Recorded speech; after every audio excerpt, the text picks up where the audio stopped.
This is Project Audion, transcribed live with voices from Hollywood to Florida, and even Peoria, Illinois, where Paul RBC is standing by. Welcome to Project Audion. This month, we have the honor of celebrating the life and times of Fibber McGee and Molly. Fibber McGee and Molly started off life as Jim Jordan and Marion Driscoll, and they started it here in Peoria, Illinois. 1915, Christmas choir practice. Jim meets the love of his life, Marion Driscoll. He considers her a cute, blue-eyed, brown-haired, slightly freckled coal miner's daughter. Unfortunately, he doesn't have enough nerve up yet to ask her out or to even ask her if he could walk her home, so he had to have his friend introduce them. After a while, they met, they fell in love, they decided to get married. But they decided to wait until World War I was done, so that way they didn't have to worry about Jim getting called up. But some friends of theirs told them that the war's winding up, you should be fine, go ahead. So they got married. 5 days later, Jim got drafted. Jim went to war, Jim got sick, Jim was in the hospital. Jim ended up becoming an entertainer for the military and never fighting at all, so war wasn't too terribly bad for him. When he got back, him and Marion decided to head up to Chicago and try their luck. And after doing a handful of other radio shows, they eventually settled on Fibber McGee and Molly. Fibber McGee and Molly ran for 24 years, from 1935 to 1959. And no matter where they went, throughout this world, and how many years they were in Hollywood and California, they always considered Peoria home. And in those 24 years, they did 1,611 episodes. That's a lot of episodes. I might have to store them up and put them in my hallway closet. Ain't funny, McGee. Well, anyway, that's enough for me. And enjoy Project Audion's Fibber McGee and Molly. Hi, I'm Larry Groby with the Generic Radio Workshop in Dallas, Texas. Before we listen to the show, I'd like you to meet Robert L. Mills in California. Hi, Robert. How are you? Hi, Larry. How are you? Glad to be I'm on your show. Great, thanks. You know, the Fibber McGee script that Project Audion is going to be performing in just a few minutes, Robert wrote this script. Well, now, you don't look old enough to have possibly written radio shows for Jim and Marion Jordan. So tell me about this. So I was just old enough to listen to Fibber McGee and Molly, which I did as a kid. Started listening. I was trying to figure the other day when that probably was. Probably was about, I must have been 7 or maybe 8. 1940, I was born in 1937. So they were well along by that time. And when I first started hearing them and all the rest of the radio people who were on at the time, I just got so enamored of all of them. We turned the radio on. Big Stromberg Carlson was one of the popular makes, you know, and everybody had a big radio with a good sized speaker. So the whole family would be listening to these shows, and usually laying on the floor in the living room. And it was brought the family together, and they laughed together. And these people consequently became like members of the family. They just, they were like, you know, your old Uncle Fibber and Aunt Molly and all the rest of them. You know, what surprises me is how many people today below a certain age have never even heard of some of these stars. And I don't think they quite understand just how big some of these people and shows really were.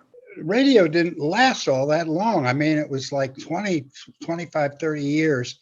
And then it gradually petered out. And I think some of the last shows were like in the 50s, right? So, you know, it didn't last a terrific amount of time. But while it was going, and before television came and just finished it off, it was the major source of entertainment for everybody. Fibber McGee and Molly, I mean, that ran for over 20 years, something like 1,600 episodes. It also spawned some of the first spin-offs, the Beulah Show and the Great Gildersleeve. Who was behind all this? Well, the remarkable thing about Fibber and Molly, very different from most shows like the Jack Benny program, had writers in number of about 5 or 6, same guys that he liked, and he kept them over the years. But strangely enough, Fibber and Molly, they were vaudeville comedians, and they had been in vaudeville for years, and they knew a writer that had done some sketches for them named Don Quinn.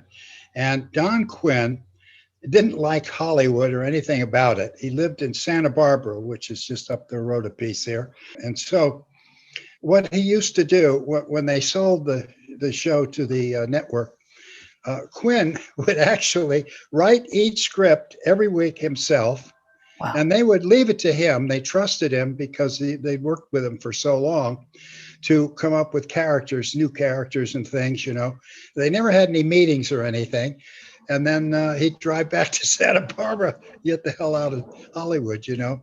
So that went on for years. And I have a book of all the Fibber and Molly shows and how much material it was and how much work it took to grind that stuff out week after week after week.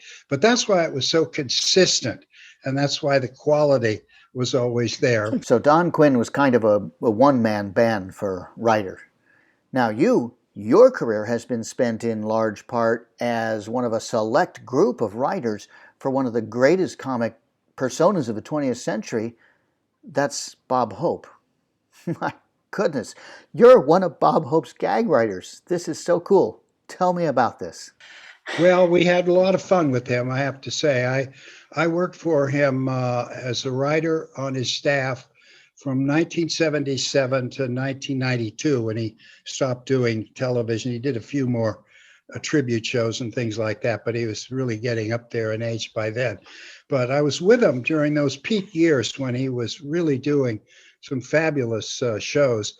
And we went all over the world with the show because Texaco and NBC wanted him to put more variety into the show. So they wanted him to hire a different producer for each show and shoot in a lot of foreign countries. So we went to China. Believe this, Larry. In 1979, we were in China and we spent a month there shooting a 3-hour special. And you were working with them as a writer. You were with them. In fact, he used to say, my writers are with me more than my wife. So I was just thinking the other day how I write for radio easily because it comes to me easily because I wrote for radio the whole time I was working for Bob Hope in television, because when you really analyze it, Bob Hope sketches were just radio sketches that they took pictures of. Right. They were joke driven. In fact, that's when you're trying to get as many laughs as you can and just set up, laugh. But I just had a knack for it. And people say, where did that come from? And I think it comes from being a class clown, first of all. And I analyze it. How was I a class clown? What do class clowns actually do? What they do is they think a nanosecond ahead of what's going to happen so that they've got some smart ass remark and get your laugh. And once you get a laugh from a big room of people, you're hooked. Once you develop the ability to do that, actually all comedy writing is thinking of smart ass remarks and writing them down. And then people throw money at you if they're the right remarks for the right people. To get a little bit meta about things, you've actually written a book about your career as a writer for the Bob Hope Show. It's a good book, too. It's called The Laugh Makers. I can recommend it. I did. I thought this was so interesting. I want to pass on my tricks, But you see me there. I'm sitting right next to I'll cut the right hand of close-up. God there. That was taken about 1978.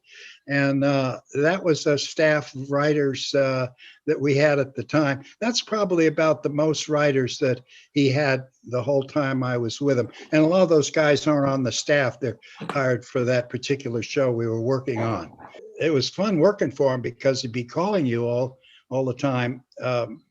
Topical means things are happening every day. So as soon as something would happen, the phone would ring. You think we can do this? And I'd say, well, let's give it a day for people to hear about it, or they'll think you're making it up, you know. So, but it was just a strange way to make a living, and I have to say, fun. I hand it to my wife to live like that and have him calling all the time. But I've got some jokes about that too, but we don't have that much time tonight. Well, The Laugh Makers is available through Bear Manor Media. I think that's your publisher on that one. What are you up to these days?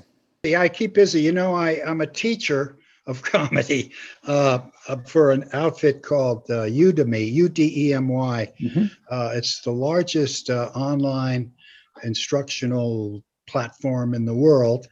I have a lot of clips that I show as examples as I'm talking about the principles.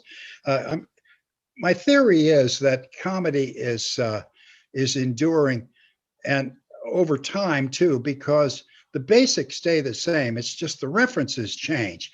So once you learn the basics, the old timers called it laying pipe. It's this craft. It's like plumbing or carpentry or anything else. And so you learn some tricks. And over the years, I learned a lot of tricks from the old timers about how to present comedy and how to structure it in the most effective way. So circling back around, you got to hear a lot of these shows growing up. You pretty much absorbed Fibber McGee and Molly as a kid and all these other old shows, and that gave you the background to write this script that we're going to hear now. Yes, and I wrote it solely because I thought, you know, it's not going to be too much longer where all of these people just be forgotten. And how can I contribute to maybe keep me around a little longer? So I put them in this this retirement home and wrote the script as a tribute to all of the shows. Well, Robert, it has been wonderful to spend a few minutes with you. We're going to listen to your script right now as some of the Project Audion people perform it. Would you like to set the scene for us? Set the scene. Well, Harlow Wilcox, a member of the cast and longtime announcer, tells us about the long-term facility that the gang is living in. And then we join Fibber and Molly at 79 Wistful. Well, they're not at 79 Wistful Vista anymore because they live in this new plush condo. But he's looking for his old tuxedo, which he needs that night because they're going to be among the honored guests at a gala marking the 75th anniversary. But I really enjoyed doing that script, and I appreciate Audion recreating it, Larry, and I want to hand you my grateful appreciation for reading it and deciding to do it. Well, thank you for making it available to us. And now, Robert L. Mills and I will be pulling up a chair in front of the large speaker of our imaginary floor model Stromberg Carlson radio from the late 1940s. And with you, we're going to tune into a very special tribute episode to Fibber McGee and Molly.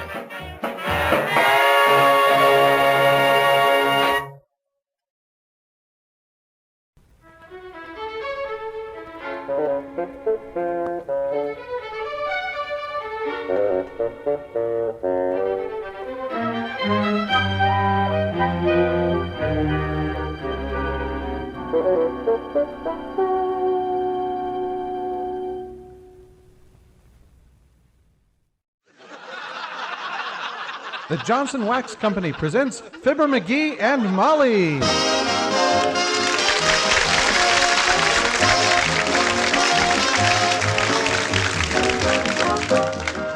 It's been a while since our last visit to 79 Wistful Vista, and that's simply because, well, the McGees haven't lived there for 3/4 of a century. Along with their fellow radio legends, they are now residents of Forever Afterland, an exclusive, long-term, extended-stay resort and retirement villa. The posh facility was built by their sponsors as insurance. They figured if television didn't catch on, the talent would still be readily available. There's a Diamond Anniversary Gala at the Elks Club tonight, and among the honored guests will be our 2 stars, Fibber McGee and Molly.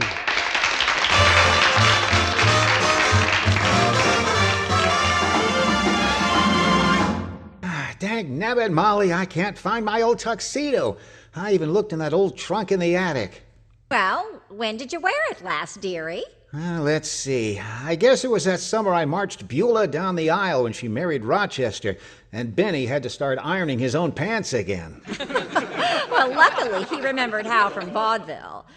Oh, that was such a lovely wedding. Yeah. But you know, to this day, Jack has never forgiven us for introducing them. Yeah, we lost our maid and he lost his valet. Serves him right, the old skinflint.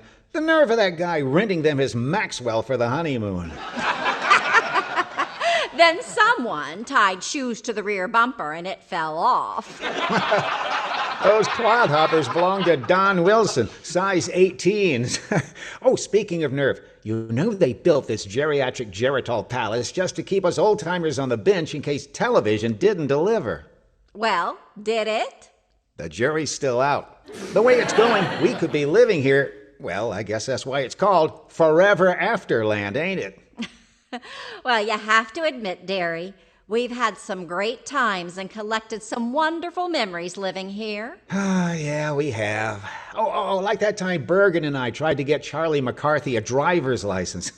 Remember that? He was fine behind the wheel, but flunked the eye test. Well, who would have guessed Edgar was nearsighted? We'd have gotten away with it, but Ed's eyelids moved more than his lips. But you're right, kiddo. We have collected a trunk full of memories living in this Aspen for arthritics.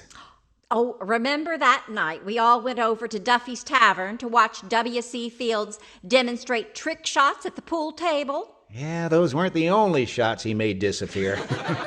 Duffy had to call beefeaters in for backup. What a night. I can still see Phil Harris dancing the Charleston on the bar with Kate Smith. Before it collapsed. Oh, yeah. Oh, wasn't that the same year you challenged Molly Goldberg and Mrs. Nussbaum to a matzo ball making contest? You had to mention that. I was set up. How was I supposed to know it was Passover? We didn't celebrate it in Peoria. But as I recall, you did much better the following winter when you bet Fred Allen that he couldn't board an airplane without being charged extra for the bags under his eyes. You're right there, kiddo. He paid reluctantly, but later forgave me like a true gentleman. Why exactly? Well, he broke even. He had Senator Claghorn with him, and the airline discounted their tickets because of the extra tailwind. Oh, heavenly days, it's getting late. We just have to find that tux. I'm going to look for it upstairs, dearie. Look for my Amos and Andy cufflinks, too. I think I left them in the pocket. There goes a good kid. Sticks with me through thick and thin. Speaking of thick, I hope the old tux still fits. Now, who could that be? Come in. Hiya, mister. What you doing, mister? We're looking for my lost tuxedo, Teeny. Oh, betcha I know where you lost it, I betcha. Oh, you do, huh? Where? Oh, in the back room of Hurricane's plumbing, router, and storm drains. Really? And how, may I inquire, did it get there? Oh, I betcha you wore it to the game. The game? What game? Oh, the poker game Hurricane hosts every Saturday night that Mommy says Daddy loses his shirt during. Every Saturday night. Every week? Oh, without fail. Betcha you need the tuxedo for tonight's Diamond Jubilee Gala. 75 years? Well, that's a long time, I bet you. Well, you never seem to get any older. In fact, Mrs. McGee and I were just recalling some of the old times. Oh, like the night I won the Halloween costume contest, dressed as Honey Boo Boo. I bet you look just like her, too. Oh, yeah. But the following year, I went as Baby Snooks and lost out to Henry Aldridge, who went as Walter Denton from our Miss Brooks. Well, that must have been some costume. Oh, it was. It even fooled Miss Brooks. Well, now I think the judges just wanted to get rid of me in my Baby Snooks costume. Get rid of you? Why? Well, I was wearing a real diaper. Ooh. Well, second place is nothing to sneeze at, you know. Didn't even get to sniffle. I came in third. Second place went to Mortimer Snurd, who was dressed as Grandpa Walton. Oh, that reminds me. Did I hear you're performing at the gala tonight? Oh, that's right, Mr. McGee. I'm doing my magic act. Oh, regular Penn and Teller, huh? Penn and who? Teller. Teller. Well, why should I tell her? I don't even know her. No, Teeny. Penn and Teller are magicians. Would you believe it? So am I. And what amazing feat of prestidigitation will you be dazzling us with? Oh, my biggie, Mr. McGee. See, I bring out my little brother and proceed to saw him right in half. Wow, sounds fascinating. Oh, it's even more fascinating watching me try to put him together again. See you there.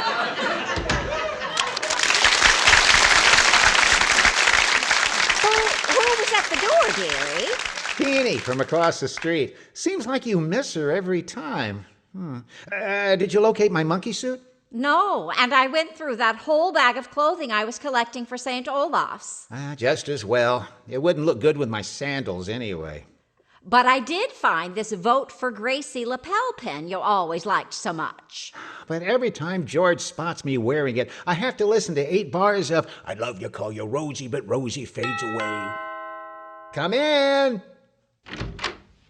Why, it's Doc Gamble. Come in, Doctor. Well, if it isn't the Nostradamus of Nebutal himself. What happened? They canceled the crutch convention? That's enough, McGee. I just wanted to make sure that you had a ride to the gala tonight. That's nice. That's nice of you, Doctor. Very nice. But we've already got it covered, Valium vendor. Our sponsor, Johnson's Wax, whoever they are, thinks so much of us, they're sending over a limousine so we can sit in the back and wave at the crowd. Oh, I'm impressed, McGee. With your high cholesterol, I figure the next time you were in the back of a limo, you'd be horizontal, surrounded by flowers. Horizontal?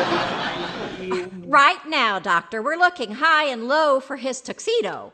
Without it, we may have to celebrate our Diamond Jubilee in the limo. Say, you got any patients, size 42 regular, that you made sure won't have a need for formal wear in the hereafter? What are you insinuating, lard belly? You dried up old capsule cruncher, Boys, break it up before one of you says something you'll regret. Or even worse, something that doesn't get a laugh. Well, Molly, we were just recalling some of the crazy things that's happened to us over the past 75 years. You worry about your laughs and I'll take care of mine, accordion chin.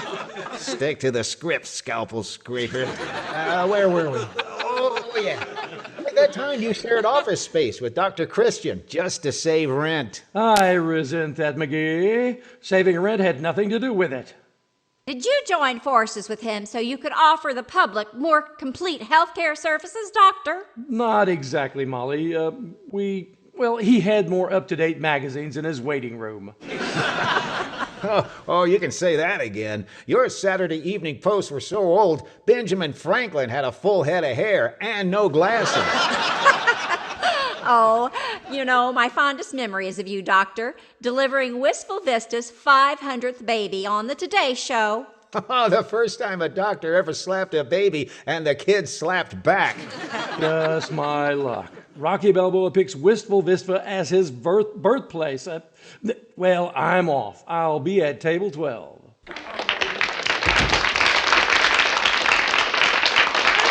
Tell you about my brief but pugnacious foray into the world of professional pugilistics as One Punch Pulaski, the pride of Peoria? No. Well, I shall obliterate that oversight without further ado. You see, Molly, I was born with a left hook that was once described as quick as lightning and more powerful than an endorsement from Arthur Godfrey. And who described it as such? Me, of course. I'm closest to it. Anyways, instead of making money hand over fist, I decided to make my fists hand over money.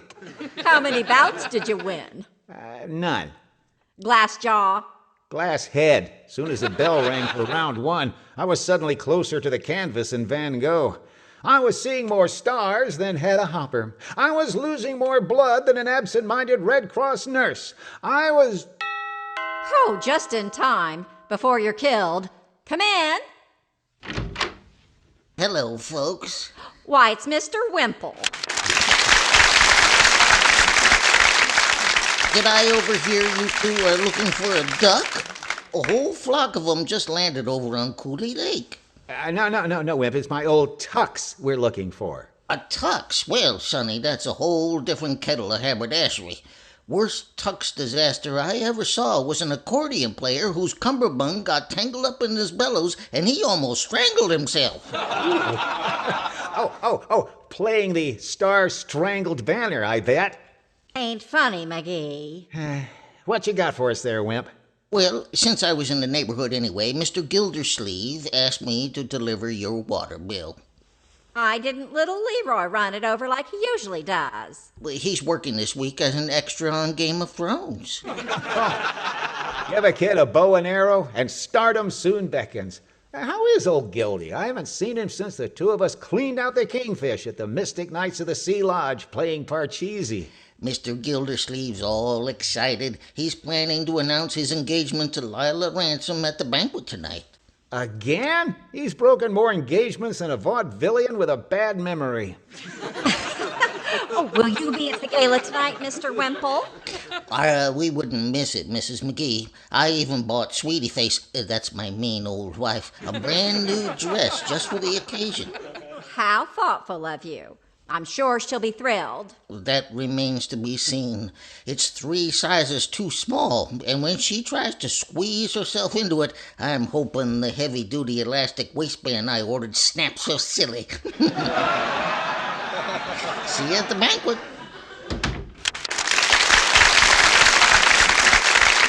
Say, did I ever tell you about the time I was a senior shift supervisor of an entire section of suspender snappers at a Sears Service Center in Saranac? No. Well, when I wasn't supervising the snappers, I was separating, sectioning, sorting, snipping, strapping, and stamping small samples for shipping to our sales facility in central Cincinnati. Or was it southern Sarasota? Anyways, I remember... Come in. Howdy, bud. Just in time, old-timer. I was just telling Molly about the time I was supervising a squad of Sears suspender... That ain't the way I heard it, Sonny. The way I heard it was a beautiful milkmaid is asked direction by a farmer who's taking his pig and his chicken to market. Which market, Mr. Old-Timer? It don't matter none, daughter. Any old market'll do. Well, I'm sure the chicken and pig didn't agree with that. Agree to what? Which market? I'm sure they both wanted to go to a good home. Don't matter. It's a dinner table they're headed for. Anyways, feller says, can you tell me how to get to Somerville? Ah, great little town. We played there on the Keith circuit. Remember, Molly? Sure do. But I don't recall a market there, though. Okay, forget Somerville. Make it Grand Forks. Much better. I do remember a market there. Nice one, too.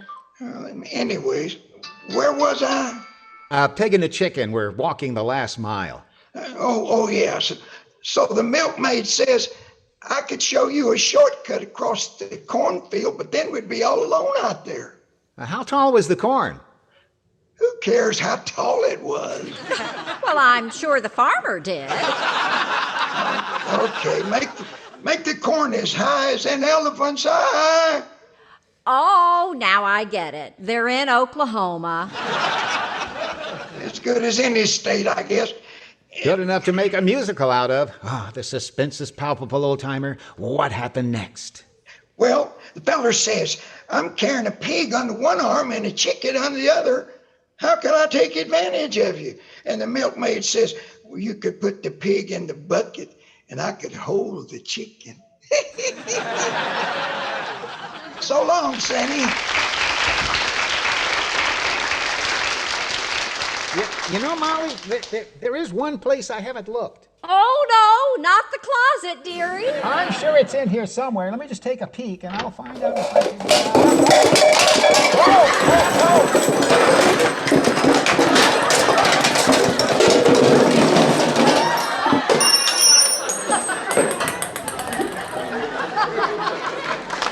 Gotta clean out that closet one of these days. Hey, look, Molly, there it is, right where I left it, hanging on my canoe paddle. Oh, look at the time, McGee. That limousine will be here in less than an hour. Sure hope it still fits. Now, where did I leave that shoehorn?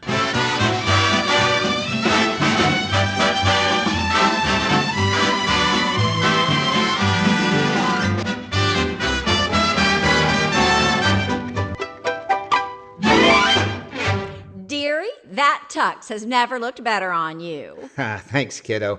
And you look prettier than Claudette Colbert hitchhiking in It Happened One Night. The only thing that could go wrong now is if we end up seated between the Bickersons. Or the Wimples. Oh, I think I just heard the limousine pull up. Come in. Why, it's Harlow Wilcox. They said they were sending over a limo, not their crusader for eradicating waxy yellow buildup. I think you look very handsome in that chauffeur's cap, Harlow. Thank you, Molly. I'm honored to be driving you and Mr. McGee to the gala. And Johnson's Wax also asked me to deliver a special message. For us? Well, how nice of them. Gee, a sponsor with a heart. Someone call Walter Winchell. No, really. On behalf of your audience, they want to thank you both for the hours of sheer pleasure you've given folks over the years. I'm sure you know it was mutual, Harlow. We may have made them laugh, but they kept us young. She's right, Waxy. Can you believe this is the same tux I wore when we opened at the Palindrome in '29? That's hippodrome, dearie. A palindrome is a word spelled the same backward and forward. You sure? I thought a palindrome was a good friend who lives in Italy. No, McGee. That's a pal in Rome. Well, since I don't have one, let us not interrupt you, O silver-tongued guru of Glowcoat. You were saying? Well, actually, I was about to point out that Fibber McGee and Molly are ageless. Ageless? How do you figure that? Simple, McGee. You both will be very much alive until the last person who ever heard you on the air passes away. And that won't happen for a good long time yet. In fact, I'm sure you'll be around to celebrate Forever After's 100th anniversary. That's a wonderful compliment, Harlow. But if we don't hurry, we'll miss this one. And on that note, I think it's time we said goodnight, dearie. Good night, folks.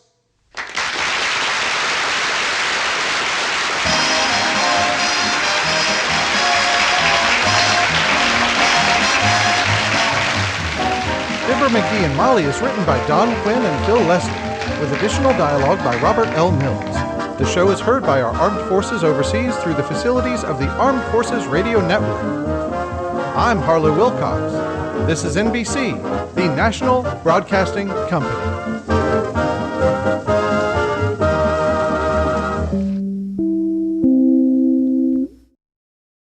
Much better. Much better.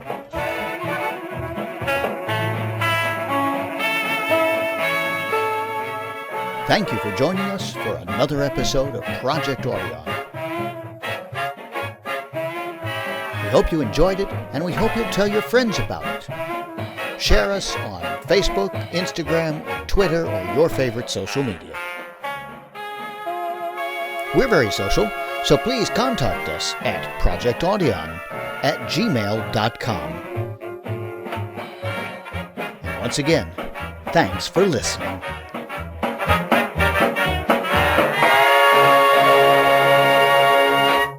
Have some great stories about Bob and Autograph. We were in Hawaii. You got a minute? I'll just. Well, go ahead. Yes. We were in Hawaii and shooting a special over there. And so we were there for better part of a week with, we had Tom Selleck and Lonnie Anderson and Mr. T. And so they were in town and people get to know that they're around. So they're kind of watching for different things, get a glimpse of these stars. So Hope says, let's go over to Down the Beachcomber. It's a great restaurant. I remember World War II.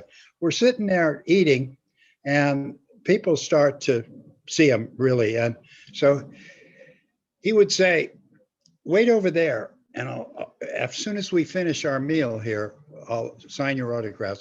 So at the end of the meal, he says, okay, I'll take care of the autographs. And so this gal comes over and she says to him, Bob, I have here this menu from Down the Beachcomber. It's from 1944. And you came through here.